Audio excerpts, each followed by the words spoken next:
Hey, welcome to a lightning round episode of Heroes and Videos. We're going to go through some comic books super quick because it's going to be a super short episode. And I'm going to ask that you don't be that guy. And I'll tell you what I'm talking about as we get to the end of the video. First up, we've got Fantastic Four. This is Fantastic Four number 8 in the current volume. It is 734 Legacy. Yeah, it looks like Marvel went there with... Malice, was that the name of the Sue Storm when she was all dominatrix looking? And most writers stay away from that like it was a hot stove, right? It's something they don't talk about. Well, it looks like they're getting into it in this. This issue was really good. Starts off, it's the third part of a storyline called The Invincible Woman. Some Galactus mystery in here. Sue Storm, Sue Richards. And I was totally lost when this book started. In literally the first 2/3 to 3/4 of it, I had no idea if I missed an issue, what was going on. It's a pretty intense look at what could be or could have been or maybe actually was. After that, we've got Uncanny X-Men number 24. This is the New Orleans X-Men. It's Where Monsters Dwell. I just had to pick up this cover. I thought that was really cool with Morbius and Jubilee there.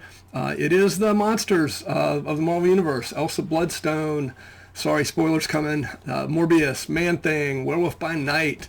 It's just really cool. And it's also got a storyline that, with the kids that are like the New Mutants, that's a kind of a part of Marvel's Old West, and it's written very much like it's an old comic book. You see there, I want to say that's Rawhide Kid hanging out with them there. So it's really neat. Both of those books are, I mean, these stories are kind of intertwined.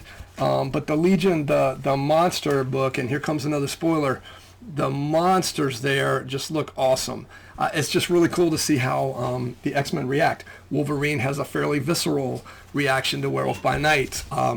Kurt Wagner, Nightcrawler, has a fairly visceral reaction to Frankenstein monster. So just great book, Uncanny X-Men, and the regular X-Men book, the Adjectiveless X-Men, which I realized it occurred to me the other day when I say Adjectiveless X-Men.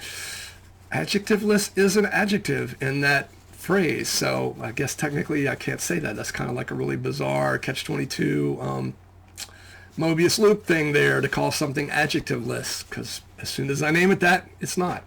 X-Men 25, the variant cover, I just thought that was awesome. We'll be showing you the regular cover on an upcoming episode. Have not read that book yet, so I'm not diving into it too much. And then the last two are my favorite character, Spider-Man, the Amazing Spider-Man.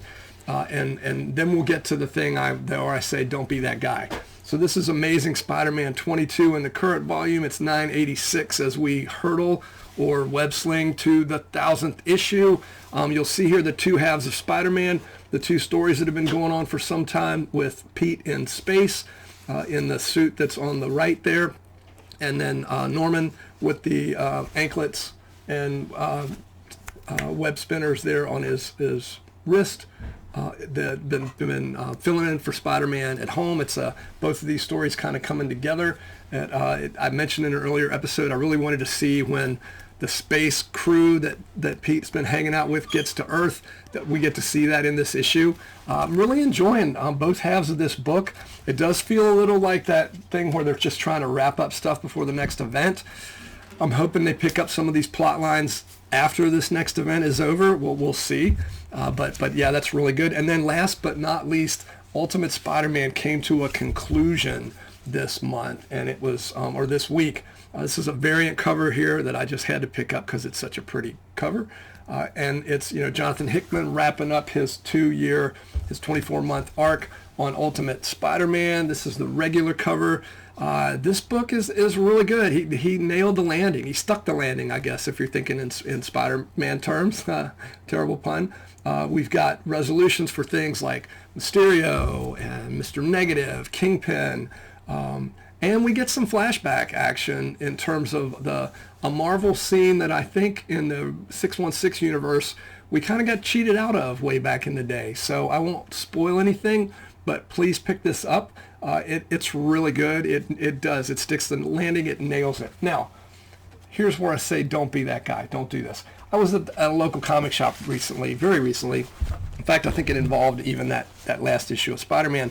And I noticed an individual that was he literally was picking up stacks of books. Now these aren't obviously the same book, but let's assume for the sake of the argument or the example that it was, but stacks of 20, 30 books, and looking at all of them and going down and obviously these are my books, so I can flip through them as I want. And though a comic shop's not a library, you can check out the merchandise, open the book to see, hey, wait, is the art good in this book? Is this something I would like?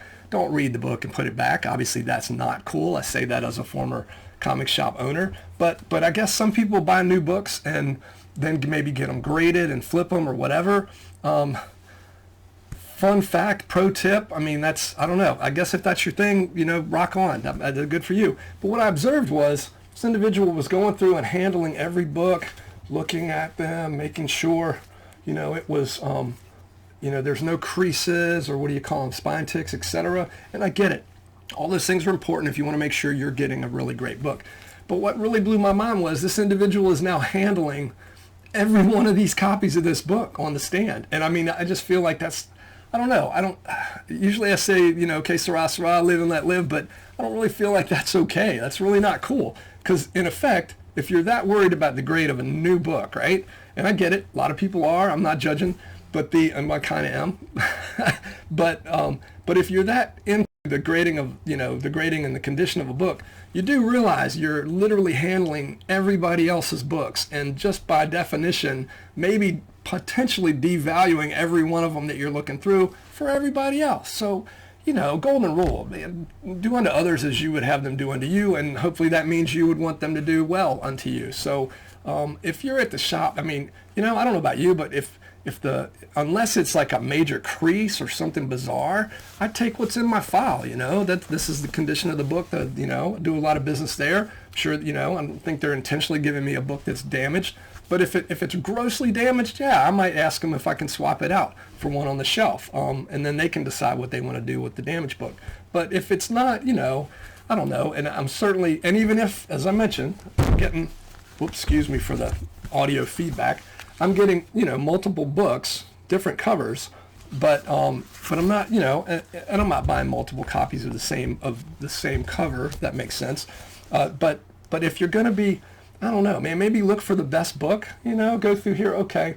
Yeah, I like this one, but I do that with the books on the shelf. And even then you don't flip through them. I might look to see, and unless something's got a major flaw, I'm not that worried about it. And again, I get it. If you're buying new books to flip them, rock on, that's your deal, not mine. But don't be handling every book in the store. And I observed this with at least 3 or 4 different books. So just be kind to other people. Try to just be nice. I feel like that's what we do, right? You want to be kind. You want to be nice. You want to be responsible, and it's not your stuff until you paid for it. So, treat it like it is your own. And of course, this individual was not damaging the books that I could see. There wasn't, they were very careful with the books, obviously, so they're going to take care of them.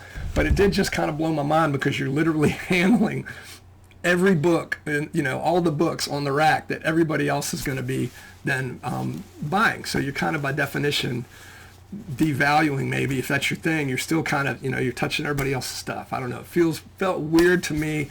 Please let me know in the comments if I'm totally out of line here or if you agree with me. I would love to hear your comments below. That is it for this week. I'm going to be back soon.